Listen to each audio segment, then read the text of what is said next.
Ladies and gentlemen, you are not ready for this. ठीक है, developmental delay का मतलब ही क्या हो गया कि delay in the development. Development क्या होता है? मैच्योरेशन ऑफ फंक्शन होता था। मैच्योरेशन ऑफ फंक्शन जब डिले हो जाता है तो उसमें दो तीन चीजें आती हैं। या तो ग्रॉस मोटर डिले हो सकता है, डेवलपमेंटल लैंग्वेज डिसऑर्डर डिले हो सकता है, जहां पे लैंग्वेज के माइलस्टोन में ही प्रॉब्लम आती हो। Developmental global developmental delay, total चारों तरफ से प्रॉब्लम आ जाए चारों माइलस्टोन में। सेरेब्रल पाल्सी नॉन प्रोग्रेसिव एक जो है डिसऑर्डर है, जिसके में सारी चीजें जो है डिसऑर्डर में डिले हो सकती है। फिर विजुअल सेंसरी इंपेयरमेंट हो सकता है, विजुअल और सेंसरी दोनों टाइप का। और hearing sensory impairment, hearing sensory आपको सेंसर ना पता लग रहा है, ठीक है। तो ये सारे टाइप के इंपेयरमेंट ग्लोबल डिले में मिल सकते हैं आपको। हम आयुर्वेद में भी ऐसे ही डेवलपमेंटल डिलेस अलग अलग देखेंगे। आयुर्वेद में बताया है, बहुत स्कैटर्ड किया है। वो स्कैटर्ड को हमने एक साथ जोड़ा है, तो एक साथ जोड़ने के कारण बहुत ही कॉम्प्लेक्स है, तो कॉम्प्लेक्स को हम इजी करेंगे, ठीक है। लर्निंग डिसेबिलिटीज हो सकती है, कल हमने बताया कुछ कुछ लर्निंग डिसेबिलिटीज, जैसे कि राइटिंग सही ना बनना, ठीक है, भूल जाना, डिसलेक्सिया जैसी चीजें होना, ठीक है। परवेजिव डेवलपमेंटल डिसऑर्डर मतलब कि जो सोशली फिट नहीं करने देता है बच्चे को, वो चीजें जैसे कि autism. Pervasive developmental disorder, autism spectrum disorder. एक ऑटिज्म से परफेक्ट ना मैच करके पूरे स्पेक्ट्रम के बीच में कहीं कहीं लाई करता हो, तो उसको परवेजिव डेवलपमेंटल डिसऑर्डर कहते हैं, ठीक है। नेक्स्ट, तो ये सारी चीजें हमने कल देखी थी डेवलपमेंटल डिले में। स्क्रीनिंग टूल्स बहुत अच्छे अच्छे थे, डेनवर था और बाइलेज था, त्रिवेंद्रम डेवलपमेंटल बीडीएसपी था, डीडीएसपी था, Denver developmental screening tool, Trivandrum developmental screening tool. ये दोनों आपस में ही जो है वो कनेक्टेड थे। और इन सबसे ऊपर जो था वो सबसे ऊपर था बाइलेज डेवलपमेंटल स्क्रीनिंग टूल, ठीक है, बीडीएसपी। सबसे पहले बीडीएसपी आया, फिर डीडीएसपी आया, फिर टीडीएसपी आया, ठीक है। तो ये जो है तीनों एक लाइन में है। फिर त्रिवेंद्रम के ही दो तीन पार्ट और हो गए। किसी को स्पीच का डिले देखना है तो त्रिवेंद्रम का स्पीच का भी आता है, ठीक है, अलग से। फिर हमने वो पढ़ा था कि इसमें एक एक लाइनें होती थी, जिसमें जो है कौन सी जो है वो चीज कब फॉल कर रही है, किस एज में फॉल कर रही है। और ग्रे का डिस्ट्रीब्यूशन देखा था हमने जब हम डेवलपमेंट पढ़ रहे थे, कि whitish grey, blackish grey, then black. तो एक पर्टिकुलर टाइम से वो माइलस्टोन शुरू होता था और एक पर्टिकुलर टाइम तक उसको आके खत्म हो जाना चाहिए, ठीक है। ये हमारा पूरा का पूरा हम उससे टीडीएसपी से निकाल लेते थे कि कितना डिले उसके अंदर हो रहा है और यार किस जगह पे डिले है, ओके। फिर उसके बाद एजेस एंड स्टेजेस के साथ में बाइलेज इन्फेंट डेवलपमेंटल स्किल, जो मैंने पहला स्किल आपको बताया बीडीएसपी वाली, वो ये नेक्स्ट। ठीक है, तो मैनेजमेंट कैसे करेंगे? मैनेजमेंट पे कल हम बात कर रहे थे कि भाई स्क्रीनिंग हो गई, डिले हो गया। डिले भी दो प्रकार का होता था, एक ट्रांजिएंट डिले होता था कि भाई किसी पर्टिकुलर चीज में डिले है और वो थोड़े दिन में हमको पता लग गया कि वो जो है डिले जो है वो किस चीज में डिले हो रहा है और उस डिले के अंदर हम क्या कर सकते हैं, ठीक है। और वो पर्टिकुलर डिले धीरे से ठीक हो गया, हमने कुछ इंटरवेंशन किए, कुछ इन्फोर्समेंट किए, तो वो जो है ठीक हो गया। जैसे कि कोई न्यूट्रिशन डिले के कारण हो रहा है, हमने न्यूट्रिशन कर दिया, ठीक हो गया। फिर कोई डिले हो सकता है कि एनवायरमेंट के कारण हो रहा है, रोज जाते आते हम उसको दो गाली सुना दे रहे, तेरे चक्कर में तेरी माँ खत्म हो गई, फिर घूम के आया, फादर तेरे चक्कर में तेरी माँ खत्म हो गई, फिर थोड़ी देर सास घूम के आई। तो एक निगेटिव एटमोस्फेयर को जब हमने पॉजिटिव कर दिया तो भी वो डिले सही हो गया। तो this is called transient delay. Persistent delay कैसा हुआ कि जब परसिस्टेंट हो वो चीज अब जा नहीं रही है, अब हमको कोई ना कोई लगातार उसके अंदर थेरेपीज डालनी पड़ेंगी। जैसे कौन कौन सी थेरेपीज? जैसे physical therapy, physiotherapy, occupational therapy, किसी को काम करना सिखाना, फिजियोथेरेपी के बाद ऑक्यूपेशनल थेरेपी, काम करना, ऑक्यूपेशन दिखाना, speech and language therapy, special instructions, ठीक है, स्पेशल इंस्ट्रक्शन आप उसको दे रहे हो, फैमिली काउंसलिंग, बच्चे की काउंसलिंग, फैमिली ट्रेनिंग, फैमिली को भी सिखाना, फैमिली ट्रेनिंग भैया देखो आप यही ठीक नहीं होगा, आप यही कराते रहोगे, घर में भी आप सिखाओ, ये सारी चीजें। स्पेशल एजुकेटर्स आते हैं, स्पेशलाइज्ड कंडीशन के लिए अलग अलग विजिट्स होती है, अलग अलग मॉनिटरिंग ट्रैकिंग पॉइंट होते हैं। तो ये हमको अलग अलग मैनेजमेंट चीजें कर सकती पड़ती है। मैंने कल ही बताया था कि आपको बहुत सारे मल्टीटास्किंग वर्क करने पड़ सकते हैं, जैसे कि हमको फिजियोथेरेपी करानी पड़ती है, आप देखते हो कॉलेज में होती है, हॉस्पिटल में। फिर हम उसको जो है पंचकर्म भी कराते हैं, ठीक है, मेडिसिन भी दे रहे होते हैं उसको। ये तीनों चीजें होने के बाद भी उसको ऑक्यूपेशनल थेरेपी की जरूरत पड़ती है। कोई बच्चा बोल नहीं पा रहा है, डिले स्पीच है, तो उसको स्पीच थेरेपी की जरूरत पड़ती है, ठीक है। किसी में बिहेवियरल इशू है, बहुत टेंट्रम्स है, चिल्लाना, ठीक है, इस तरह की चीज अगर होती है तो हम उसमें जो है हम उसको बिहेवियरल थेरेपी भी देते हैं, ठीक है। तो इस तरह की थेरेपीज हमको देनी पड़ सकती है। तो ये मैनेजमेंट हमको ग्लोबल डिले में या डिले इन माइलस्टोन या जो है डेवलपमेंटल डिले बोले उसमें देना पड़ता है। नेक्स्ट, फिर बहुत सारा होम बेस्ड थेरेपी आप सिखा सकते हो। Medical care for tone anomaly, जैसे सीपी में है तो हमको मेडिकल केयर बोtulism और बैक्लोफेन देना पड़ता है, जिससे कि उसकी स्पास्टिसिटी रिलीव हो जाए। फार्माकोलॉजिकल ट्रीटमेंट हो, साइकोलॉजिकल ट्रीटमेंट भी और फार्माकोलॉजिकल ट्रीटमेंट भी। Family can be refer to the community based support programme, है ना, कम्युनिटी बेस्ड सपोर्ट प्रोग्राम कोई आप चलाते हो जिसमें इस सब चीज की एजुकेशन हो, ये सब बता रहे हो, तो वहां पे आप मैनेजमेंट में उनको फैमिली के साथ भेज सकते हो, जहां फैमिली की भी काउंसलिंग होगी, ट्रेनिंग होगी और बच्चे का तो होगा ही। नेक्स्ट, अब आते हैं जो महत्वपूर्ण बात है कि हम ये सारी चीजें अभी तक हम पढ़ रहे थे इसके मॉडर्न के व्यू के अनुसार, जो आज के कंटेम्प्रेरी व्यू देख रहे थे आप उसके अनुसार। लेकिन यही चीज जब हमको पढ़नी होती है आयुर्वेद के अंदर तो चीजें थोड़ी स्कैटर्ड हो जाती है, क्योंकि आयुर्वेद में ऐसा डेवलपमेंटल डिले के लिए टॉपिक तो था नहीं, ठीक है।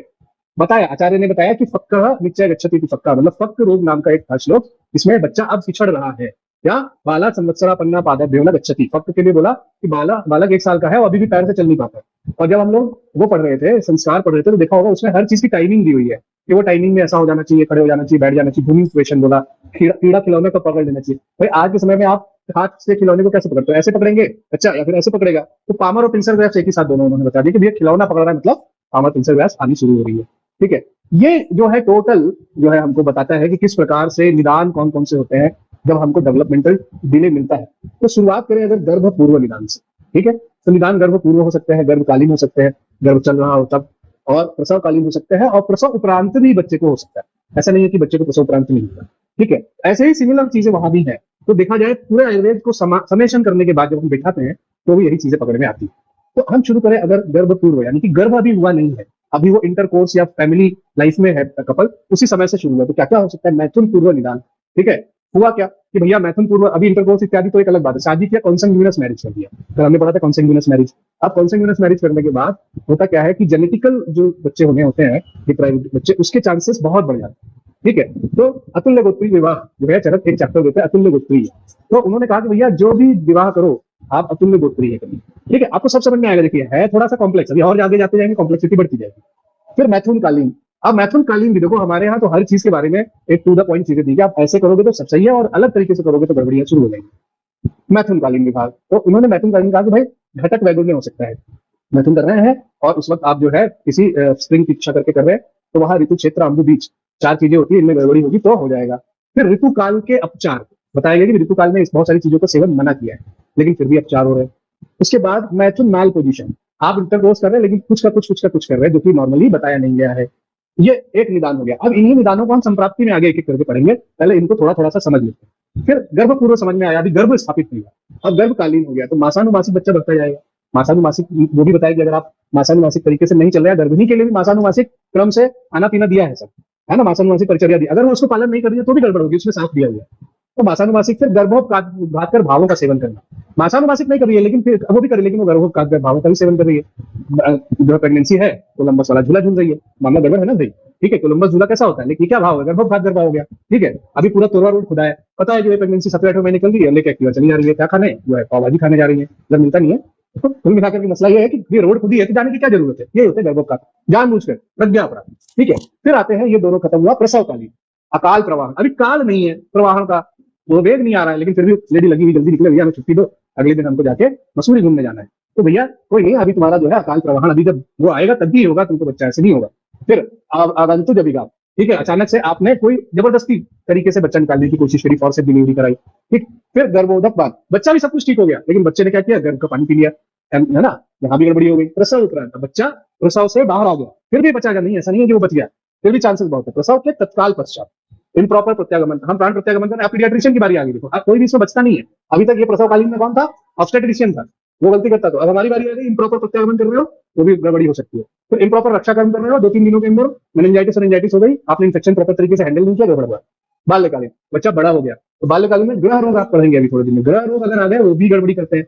वायरल इंसेफेलाइटिस हो गई, एक केस हमारे पास है, वायरल इंसेफेलाइटिस हुई, बच्चा 1.5 साल तक ठीक था, वायरल इंसेफेलाइटिस हुई, सीपी हो गया। बाल्यकालीन अवैध सिरावेद, ठीक है, अवैध सिरावेदन हो गया, मर्म पर जो है कोई चोट लग गई, वहां गड़बड़ी हो गई। ये चीजें इतनी सारी मिला के आयुर्वेद के अंदर जो है एक डेवलपमेंटल डिले होने का प्रोसेस शुरू करें, अलग अलग नामों से आया है। गर्भ पूर्व निदानों की ही बात करते हैं, तो बीज दोष की बात करेंगे। देखो मैथुन पूर्व सब कुछ बढ़िया है, ठीक है ना, अतुल्य गोत्री विवाह किया, बीजों में दोष आ गया। ठीक है, जब बीज में दोष आया, बीज के अंदर 2-3 प्रकार के दोष हो सकते हैं, बीज भाग, चरक, शारीरिक स्थान, 3-4 में बोला गया कि बीज भाग अवयव और बीज एक देश भी, अगर इन लोकलाइज्ड जगहों पे इन्फेक्शन होगा या फिर वहां पे जेनेटिकल मैलफॉर्मेशन होगा, तो स्त्री होगी तो बंध्या, पूतिप्रज और वार्ता, इस तरह की उत्पत्ति होगी, और पुरुष होगा तो बंध्या, पूतिप्रज और तृणपुत्री की, तो आपने पढ़ा भी है ना, दिया हुआ ऐसा। तो ये सब जो दिखते हैं ना, वो ऑलरेडी आयुर्वेद में सब बढ़िया बढ़िया से बताया है। ठीक है, अब आया कि मैथुन कालीन घटक वैगुण्य देखो हो सकता है, मैथुन कालीन के समय में अगर घटक वैगुण्य जो हमारे 4 घटक है उसमें से कहीं भी गड़बड़ी हुई, तो गर्भाशय के क्षेत्र अगर है तो गर्भाशय अधिष्ठान दोष हो सकता है और देश दोष हो सकता है ना, देश की जगह हो गई वो, तो भी ये सारी चीजें आ जाएंगी। ठीक, फिर अम्बु और बीज दोनों ही मिलकर के यहीं पे आके खड़े होंगे। ठीक है, अब ऋतुकाल में राजा काल के समय में अगर कोई मैथुन कर रहा है तो पहला दूसरा दिन अगर करता है और तीसरा दिन करता है तो तीनों त्रिदोष प्रकोप होंगे। पढ़ा है आपने सब, सिर्फ मैं कलेक्ट करके बता रहा हूं। हीन अंग संतान, ये दिया हुआ है, हीन अंग में से कोई भी हीन अंग हो सकता है, विकल इंद्रिय संतान होगी, हमारी स्पर्श इंद्रियां, हमारी 5 इंद्रिय, 11 प्रकार की इंद्रियों में कोई भी इंद्रिय कम हो सकता है, ये सब क्या है, डेवलपमेंटल डिले ही है। जन्म बल प्रवृत्त, आदि बल प्रवृत्त और शुक्र शोणित दोष, अगर ये सारी चीजें उस वक्त आई तो भी उसमें जो है मस्तिष्काघात क्षय रोग हो जाता है।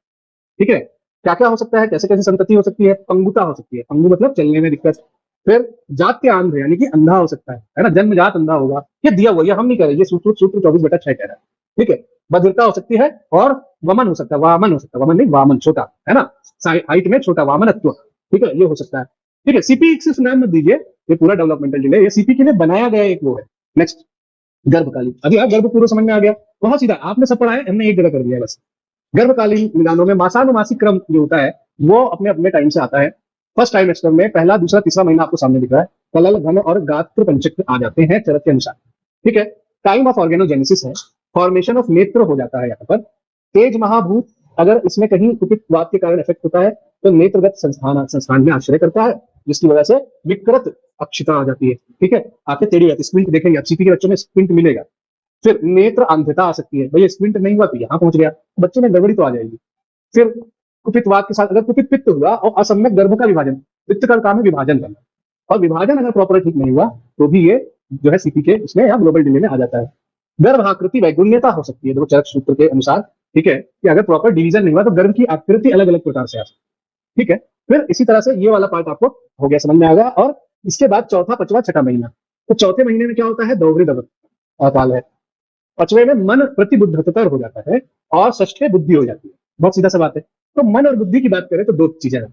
मन क्या है, मन हमारा सत्व है, बुद्धि हमारी जो है उससे रिलेटेड है, लेकिन दोनों एक नहीं है। ठीक है, तो उसके बाद मन और बुद्धि जो है ये शिरस तालवा अंतर्गत मन बोला है, किसने बोला है, भेल ने बोला है कि शिर और तालु के अंतर्गत ही मन रहता है।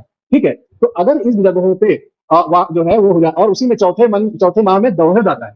ठीक है, चौथे माह में जब दौहद होता है और उसका अवमानन होता है, पढ़ा है आपने ना, दौहद के अवमानन से ये उस वक्त रटा था, अब हम आपको दिखा रहे हैं। तो वात दोष कोप होता है। अब यहाँ क्या, शिवस तालु अंतर्गत जो मन था इसमें इफेक्ट आया। अब ये इफेक्ट आकर के जो है यहाँ पे आया खा वैगुण्य और स्थान संचय हुआ, कहाँ पे, शिर और तालु में। ठीक है, तो शिर और तालु में अगर होगा तो दो चीजें होंगी, या तो माइक्रोसिफेली हो सकती है या माइक्रोसिफेली हो सकती है, या फिर टिश्यू के अंदर में कोई प्रॉब्लम हो जाए तो कॉग्निटिव डिस्फंक्शन हो सकता है। यानी 4, 5, 6 का जो समय है वो सारा प्रॉब्लम क्या क्रिएट करता है, कॉग्निटिव डिस्फंक्शन, जैसे कि क्या, एडीएचडी और एएसडी। ठीक है, अब यहाँ पे मेंटल रिटार्डेशन हो सकता है, और बच्चा कैसा आएगा, घूम फिर करके, कुब्ज जाएगा, कुणी आएगा, वमन आएगा, जड आएगा, जड मतलब मेंटली रिटार्डेड, कुब्ज मतलब कुब्जता, कुणी मतलब हाथ पैर जिसके ठीक ना हो। फिर विकृत शमन अक्षम, इसकी आंखें भी जो है कैसी हो जाएगी, विकृत हो जाएगी। तो ये सारी चीजें आपको फिर एक तरफ ला करके करता है कि भाई कहीं ना कहीं ये डेवलपमेंटल डिले की बात आती है, चाहे आप इसको ग्लोबल कह लीजिए चाहे आप सीपी कह लीजिए। अब आते हैं, अब महीना तीसरा टाइमेस्टर लग गया, तो 7, 8, 9 महीना, 7वां महीना सर्वांग प्रव्यक्तता होती है, सभी अंग प्रव्यक्त हो जाते हैं। 8वें में ओज गमन हो जाता है और 9वें में चेष्टा उत्पत्ति आती है। ठीक है, बच्चे में हिलने लगता है। अब देखो 7वां, 8वां, 9वां, 8वां, 9वां तीनों ही प्रसव के अगण्य मास होते हैं। इन तीनों में अगर जो है संतति हुई तो कहीं ना कहीं गड़बड़ होगी ना, आगे बढ़ते सब पढ़ा, प्रीमेच्योर बर्थ होगी, उदान और प्राणवायु का कोप होगा। ठीक है, बच्चों में सरफेक्टेंट नहीं आए हुए थे, जिसके कारण उदान प्राणवायु कोप होगा, उच्छ्वास अवरोध होगा, हाइपोक्सिक कंडीशन आएगी और प्राण प्रत्यागमन होने से इम्प्रॉपर होगा और ये फिर से वहीं पहुंच जाएगा, सब कुछ मिला के वहीं पहुंचेगा। अब यहाँ पे चेष्टा उत्पत्ति हुई और इसकी वजह से ही चेष्टा हानि अगर हो गया, अगर यहाँ पे वात का प्रकोप हुआ कहाँ पे, 9वें महीने पे, तो फिर ये ग्लोबल डिले में चला जाएगा।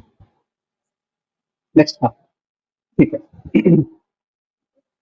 हाँ इधर प्रसवकालीन, इसके पीछे वाला, नेक्स्ट, बैक करो, बैक, हाँ प्रसवकालीन। प्रसवकालीन देखो, प्रसवकालीन यानी कि हम कब चल रहे हैं, प्रसव के टाइम में चल रहे हैं। गर्भोपघातकर भाव का सेवन हुआ है। ठीक है, यहाँ पर ठीक है, गर्भोपघातकर भाव भी हम पढ़ रहे थे कब, गर्भकालीन के समय, तो उसके कारण भी त्रिदोष प्रकोप खा वैगुण्य, गर्भ नाड़ी, नाभि नाड़ी में वैगुण्य हो जाता है। तो नाभि नाड़ी जो हमारे उसमें न्यूट्रिशन दे रही होती है वहां विगुणता होती है और फर्दर धातु क्षय होता है और गर्भ शोष होता है। उसकी वजह से क्या क्या हो सकता है, आयुजीआर में भी हो सकता है, हेल्दी लो बर्थ वेट में भी हो सकता है, सब कुछ ठीक है, तब में बच्चा पैदा हुआ लेकिन लो बर्थ वेट हो गया। फिर प्री टर्म डिलीवरीज भी हो सकती है, और प्राण प्रत्यागमन अगर सही हुआ तो हेल्दी बेबी हुआ, और अगर इम्प्रॉपर हुआ फिर से यहाँ पहुंच गया। ठीक, अब आया दूसरा चीज, वो है प्रसवकालीन, है ना। प्रसवकालीन में अकाल प्रवाहन, आगंतुज अभिघात और गर्भोदर भावोपान भी हो सकता है। ठीक, अकाल प्रवाहन यानी कि जब प्रवाहन नहीं हो रहा है फिर लेडी जो है उसको करने की कोशिश करे तो अपान वायु का वैगुण्य होता है, ऑब्स्ट्रक्टेड लेबर हो जाती है, डिलेड लेबर होता है और फर्दर वायु प्रकोप हो जाता है। ठीक है, बधिर हो सकता है आदमी, मूक हो सकता है, व्यस्थान जो है संतान जन्म कैसा। ठीक है, तो यहां तक आ गया समझ में। ठीक है, फिर इसके बाद अभिघात, आगंतुज अभिघात हुए। ठीक है, तो यहाँ पर क्या हो गया, इंस्ट्रूमेंटल डिलीवरी। ठीक, इंस्ट्रूमेंटल डिलीवरी हमने लगा दिया, डिलेड लेबर हो गई, अब उन्होंने कहा भैया खींचे जाए, खींचने से क्या हो गया, फॉर्सेप एपिजियोटमी आपने करी, ठीक है, क्या हो गया, शिरोमर्माभिघात हो गया, आपने खींच की कोशिश करी निकालने की और शिरोमर्म पे लग गया, मन्यास्तम चक्षु विभ्रम हो गया उसको, फिर चेष्टा नाश हो सकता है, मुंह पे गदगद हो सकता है और लाला स्रावी, लाला स्राव उसको होता रहेगा, ऐसा होता है, साइलोरिया होता है बच्चों में, चरक सिद्धि 9 बोलता है, कहाँ पे लगा, त्रिमर्मी अध्याय में जो शिरोमर्म है उस पर, सीधा बात हो गई। अब आपने क्या किया, LFCS कर दिया, तो क्या हो गया, स्नायु अभिघात हो सकता है, कटिंग कहीं कट हो गया, ठीक है, जिसकी वजह से स्नायुगत व्याधियां हो सकती हैं, तो खली कुब्ज इत्यादि एकांगता, ये सारी चीजें हो सकती हैं। फिर इसके बाद स्नायु सिर कंडरा प्रदोषक विकार हो सकते हैं, स्तंभ संकोच स्फुरता हो सकती है, फुफराहट होगी, सुक्ति हो सकती है, आई बात समझ में, ये सारा कहां तक हो गया, आगंतुक अभिघात हो गया। अब आ गया गर्भोधक पान, किसी ने गर्भोधक पान कर लिया, अब क्या होगा, उल्बक रोग एक रोग होता है, वो हो गया उसको, रस वह प्राण वह स्रोतो संग हो गया, उच्छ्वास का अवरोध हो गया, ठीक है, हाइपोक्सिक इस्कीमिक इंसेफेलोपैथी हो गई, ठीक है, श्वास नहीं ले पाया, श्वास तक पहुंचा नहीं दिमाग तक और ब्रेन में डैमेज हो गया ऑक्सीजन कम होने के कारण, ठीक है। अब प्राण प्रत्यागमन ठीक किए तो बच्चा बच गया, सही हो गया, इम्प्रॉपर किए वंस अगेन ग्लोबल डिलीवरी पहुंच गया। चलो नेक्स्ट, अब आया लास्ट, जिसको बोला प्रसव उपरांत, ठीक है, तो प्रसव उपरांत क्या क्या चीजें रही, प्रसव तत्काल पश्चात तुरंत में, और बाल्यकालीन व्याधि, प्रसव पूर्व उपचार हेतु कुपितवात, पहले से उपचार ठीक से उपचार हुआ हो, ढंग से काम न किया गया हो, जन्म और बर्थ हो गया, उदान और प्राणवायु का कोप हुआ, ठीक से नहीं हुआ और उच्छ्वास अवरोध हो गया, हाइपोक्सिक कंडीशन आई, फिर से वही कंडीशन आई, प्राण प्रत्यागमन ठीक हुआ तो सब बढ़िया हो गया, नहीं हुआ तो फिर से यहाँ मस्तिष्क का घात हो गया और मस्तिष्क संग हो गया, ठीक है, सीधा सीधा चीजें दी हुई है, देखो दिया है चरक शरीर 8 में, रक्षा कर्म आपने सही से नहीं किया, ठीक, नियोनेटल सेप्सिस हो गया, मेनिंजाइटिस हो गई और बात सहित विदोष हो गया, खा वैगुण हुआ, फिर से यहीं पर आ गए, ठीक है। अब ये देखो यहां तक आप समझ गए ना, एक हो गया तत्काल पश्चात जब आप कर रहे थे और एक हो गया आपके दूसरे तीसरे दिन में, फिर आया बाल्यकालीन, बाल्यकालीन मतलब बच्चा बड़ा हो गया, ठीक है, ग्रह रोग हो गया, स्कंद ग्रह कहता है वैकल्यम मरणम भवेद, मतलब विकलता होगी या मरण होगा, तो मरण नहीं हुआ तो क्या होगा, विकलता तो होगी, और यही विकलता हमारा ग्लोबल डिले है। उपद्रव आया, मरण आया, ठीक है, उसने कहा उपद्रव विकलता और मरण, ठीक है, और विकलता ही हमारा शारीरिक मानसिक विकलता ही हमारा ग्लोबल डिले या सीपी कहलाता है। अब दूसरा और हो सकता है कि अवैध सिरावेद हो जाए, उसके उपद्रव से भी ये सारी चीजें हो सकती, तो ऑल टुगेदर हमारा आयुर्वेद बिल्कुल सही सही सब चीजों को बोलता गया, बस जुड़ा नहीं था, हमारे को एक चैप्टर ग्लोबल डिले का नहीं पढ़ाया उसने, उन्होंने मोटी मोटी व्याधियां सब पढ़ाई, लेकिन हर जगह वो बताते गए कि भैया संतति ऐसी होगी, संतति ऐसी होगी, संतति ऐसी होगी, और हर चीज को वो रिलेट भी करते गए कि भाई देखो ऐसा होगा तो वैसा होगा, वैसा होगा तो वैसा होगा, भैया समझ के चलो, ठीक है, नेक्स्ट, ठीक है। तो मेरे समझ से आपको अभी ये समझ में आ गया होगा कि मॉडर्न या कंटेम्परेरी साइंस हमारा क्या कहता है, और अब आयुर्वेद की संकलित बातें आयुर्वेद में क्या कहलाती है। As far as the management is concern, वो दोनों में एक जैसा ही होता है, आपको क्या निकालना पड़ेगा, हिस्ट्री ठीक से लेनी पड़ेगी, फैमिली हिस्ट्री, ऑब्स्टेट्रिक हिस्ट्री, डायनेटल हिस्ट्री, फिर उसके बाद आपको ये सारी हिस्ट्री करने के बाद पता करना पड़ेगा कौन सा कॉज है, गर्भकालीन, गर्भ पश्चात, प्रसवकालीन, या प्रीनेटल बोला जाए, पेरीनेटल बोला जाए, पोस्टनेटल बोला जाए, ये सारी चीज पता कर ली, पता करने के बाद फिर जो बचा वो क्या बच रहा है कि मैनेजमेंट, तो भैया स्क्रीनिंग करो, स्क्रीनिंग करने के बाद जो आएगा, जो जो मैनेजमेंट उन्होंने बताया वो तो होंगे ही, आयुर्वेद में हम पंचकर्म भी कर सकते हैं और उसको मेडिसिन भी देते हैं, जो हम अभी कर रहे हैं, आपको जो वहां पे दिखता है वही हम कर, ठीक है। तो आज के लिए इतना ही, आई होप इसको आप जाके घर पे एक बार फिर समझिएगा, क्योंकि क्या है, ये है तो सब फैला हुआ एक साथ हुआ है समझ में, लेकिन जितने टर्मिनोलॉजीज है वो सारी टर्मिनोलॉजीज स्पेशल चीजों को भी बताती है, जैसे डेवलपमेंटल डिले देखा जाए तो ASD डेवलपमेंटल डिले है, ADHD डेवलपमेंटल डिले है, ठीक है, डाउन्स है, ठीक है, ये जितने भी हम नाम ले रहे हैं सब है, बस उन्होंने इनको नाम नहीं दिया। तो अगर जेनेटिकल बात करें तो हमने उधर पढ़ा, वार्ता पढ़ा, पूथीप्रच पढ़ा, तो उससे भी उन्होंने बस उन्होंने डाउन सिंड्रोम उन्होंने बताया, डाउन में खोजा होगा तब तो सिंड्रोम दिया, आचार्यों ने तो उस समय बता दिया कि ट्राइसोमी होगी तो डिप्लॉय होगा, डिप्लॉयडी होगी तो क्या होगा, उन्होंने बताया, ठीक है। तो आज के लिए इतना ही, इस चैप्टर को फिर से पढ़ना, बहुत ही बढ़िया चैप्टर है ये, एक्चुअली मैंने तुमको अपना जो बताया ये अपना थीसिस बताया एक साथ, ये कहीं दिया नहीं हुआ इतना संकलन, ठीक है। चलो आज के लिए ठीक है, चलते हैं, थैंक यू।